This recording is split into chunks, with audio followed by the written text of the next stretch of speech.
What's up all my plant lovers and gardeners? I'm Devin Wallien, and in today's video I'm going to be going through my favorite and essential tools. I have over a couple hundred of houseplants and I have a 3-acre garden that I manage all by myself here in Westchester, Pennsylvania, Zone 6B. And in this video I'm going to first go through my favorite and essential tools for the indoor garden, and then we'll move to the outdoor garden. And before I get started, you can find links in the description to just about everything, if not everything, that I'm going to be referencing here in the video. So if something piques your interest, just scroll down to that video description and you'll find a bunch of links in right there. Now, if you're serious about growing houseplants, you absolutely need to have a couple different pairs of handheld shears. I have these ones, which are like my go-to. This is like my all-purpose handheld shear. It's Kuhn Rikon. It has a great spring in there. It's quick. It's easy. I love these long, relatively narrow tips, so I can really kind of go through the foliage and get those long stems without damaging other plant material. But then I also have these more scissor styles. Now this is going to be great for cutting herbs, a little bit more delicate, thinner stemmed things that I just need to really just kind of like snip right off. I will always use these, and I like these ones because they can come apart and you can easily wash them. So I always make sure I have one of each of these styles in my houseplant growing areas. Now, the next thing, which you definitely want to have on hand, and I need to get some more, I'm running out, is floral tape. Now, this is used in the flower industry for bouquets, keeping bunches of flowers together. But as a professional grower, what I use them for, I will use this to help stake plants up. In particular, if you're using like dowel rods or if you're using moss poles, this is what's going to help you to keep those plant stems adhering to those upright fixtures. And this is super easy to use. As you wrap it around, it has this sort of flexibility and you can easily manipulate it much better than string or twine or fishing wire. This is absolutely essential. Now, one thing that I use a lot is this long-stemmed spoon. Now, you can see this long-stemmed spoon. It's it's like a teaspoon, and you can imagine when I'm repotting something up, I hate making messes, so to minimize making messes indoors, when you're getting that plant newly potted up into that new pot, how do you get soil into the very top area without just kind of like caking it on and making a mess? Well, that's where a long stemmed spoon comes into hand. You just take little scoops and scoop it right around the edges of the pot, and it is great like that. Now, if you are into propagating and you like to take cuttings, when you're taking cuttings and you want to plant those fresh cuttings in, having a nice chopstick, keeping one of your chopsticks when you get takeout is going to be great. When I'm taking my propagations, I always like to plant my propagations in pre-moistened soil. So I will pre-moisten the soil, I will fill up the container with that pre-moistened soil, then I will take my chopstick and I will just make holes into that soil, and then I can easily slip those stems right into the soil, and it's really easy just like that. Now, another thing which you will want to consider having, if you have any large plants,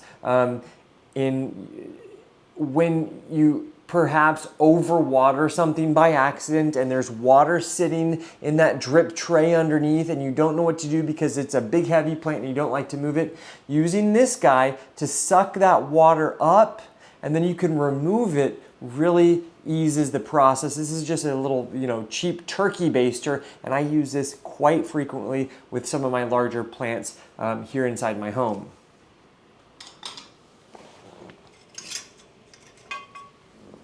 Something you should definitely consider as you get a little bit more invested in your houseplants is getting one of these magnifiers. This is a jewelry identifying magnifier, and it has a little light on it that you don't necessarily need that light.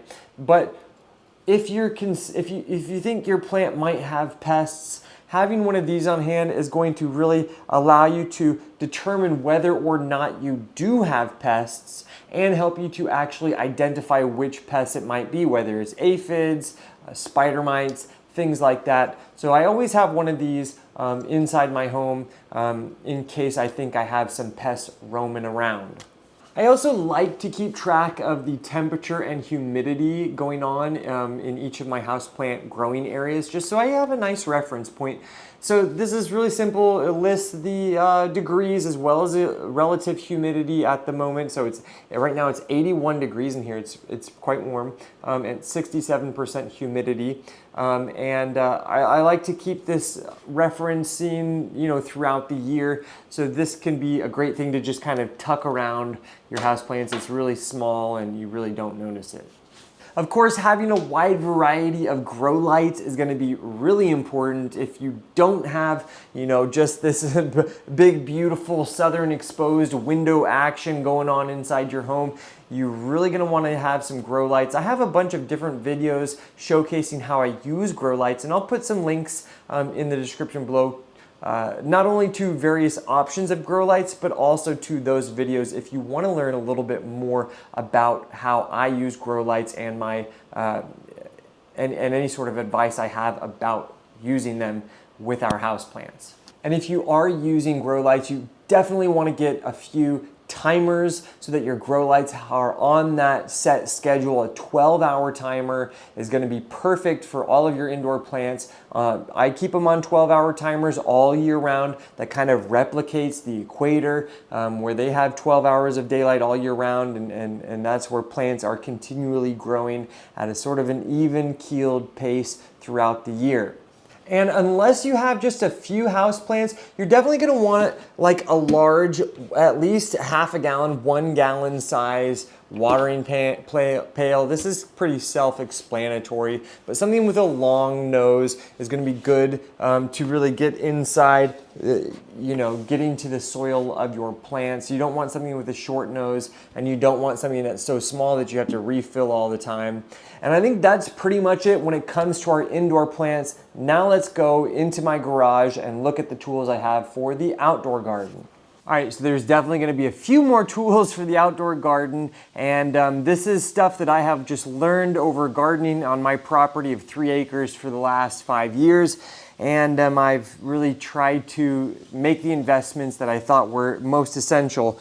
So the first thing, I always have another pair of these Kuhn Rikons, because for the outdoor garden, I want to keep them separate from the indoors, and I want to keep them clean as much as possible. And these ones are going to be great for just quickly removing some spent blooms. It goes real quick in the garden, and that's why I love these. And I keep them a different brand, but a good old Felco case. It comes with like this little belt clip, so you can just kind of clip it on, and as you're walking around, you'll have them handy. There's nothing like not knowing where you put your pruning clippers when you're out in the garden.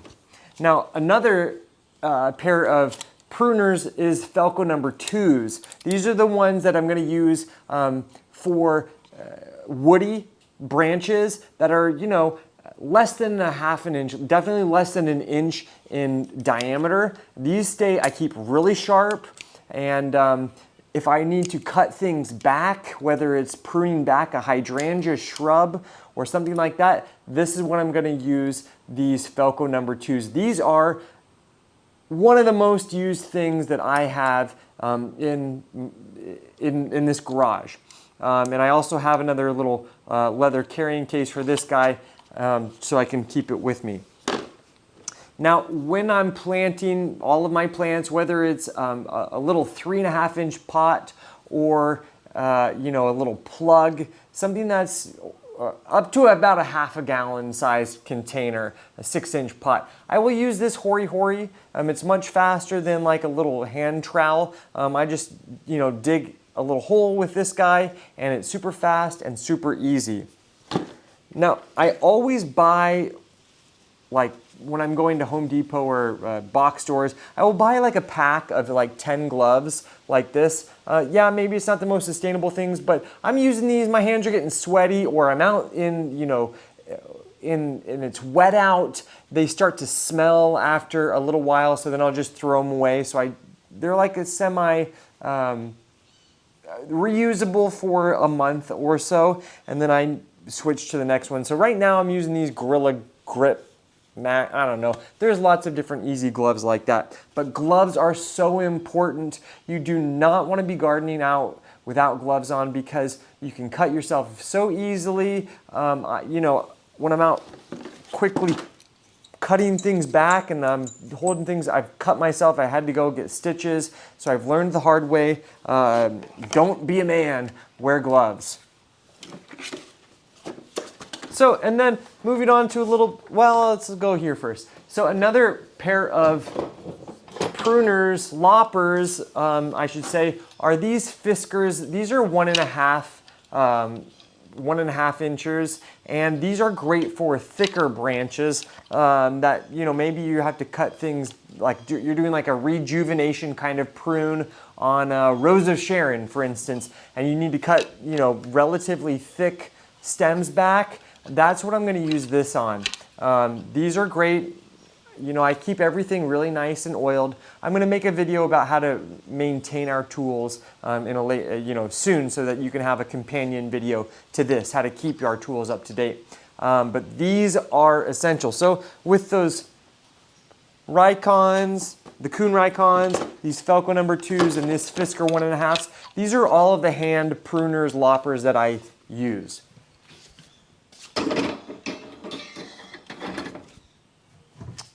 Now, moving on to a little bit more of the power tool side, something that is very useful is this guy. Now, this is a DeWalt 12-inch mini chainsaw. Now, this is a chainsaw for someone that doesn't need a huge chainsaw. Like I don't need some big gas-powered chainsaw. If there's anything that requires a big gas-powered chainsaw, it's better left for a professional arborist. I'm a professional gardener. I'm not a professional tree feller. So I will use this to take down branches that are maybe 2 inches, 3 inches in thickness, or if I have fallen, I have some fallen trunks that are 6, 8, 10 inches in diameter. This is what I will use to cut them into smaller pieces. And it uses these DeWalt battery packs that are rechargeable. So if you already have like a DeWalt drill set, drill and impact driver, you probably already have the batteries for them. This guy is great. I had a lot of invasive honeysuckles, and I had been cutting them all down by hand, and that was very laborious. I got this, and it really has changed my life. It makes my life so much easier in the garden. Having quite a bit of woodlands in my yard, this guy is awesome. Now, you do want to have some good eye protection if you're using those. Just to let you know, always wear gloves, always have eye protection when you're using things that are power tooled.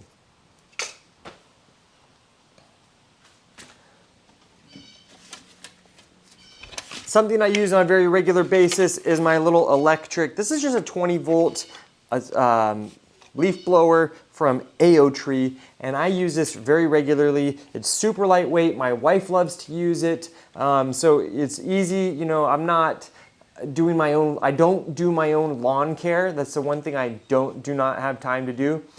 So I'm not like blowing grass clippings all over the place. I also don't always do all of my fall cleaning, but this definitely comes in handy. All right, so this was a recent addition, and this guy is the Wild Badger. It has like a few different heads that you can put on it, but I use it for the brush clearing head. Now this is a 40 volt, it uses two 20 volt batteries. It's heavy and it's heavy duty, but this is what I use to help get rid of all of my invasive woody shrubs that are starting to grow, whether it's multiflora roses or my whatchamacallit, my invasive barberry or small honeysuckle, things like that. This guy is really heavy duty, but if you're using this, you really need to have on long pants, long shirt, and eye goggles because, or eye mask, because it's so powerful, things start flying, but this thing, it gets the job done. Very, very efficient. Now, while that Wild Badger guy, the 40 volt, does have a string trimmer attachment, like I said, I'm not doing my own lawn care. If I was, then I would probably use that. But this guy, my Ryobi, this is a 20 volt rechargeable battery string trimmer, and this is super lightweight. My wife loves to use it. It's really easy. I can go around the base of my shrubs with ease, and it's pretty quick. So for my string trimming needs, this is what I will use. And I think I will finish the video on something that is super basic and super essential. That is a good rake. This is an all like aluminum rake. I use this so much, whether it's getting some leaves up or brushing some fallen branches into a pile. This is something that I find myself using very frequently. So if you don't have a good rake, definitely consider getting one. It's been around for ages, and there's a reason for that.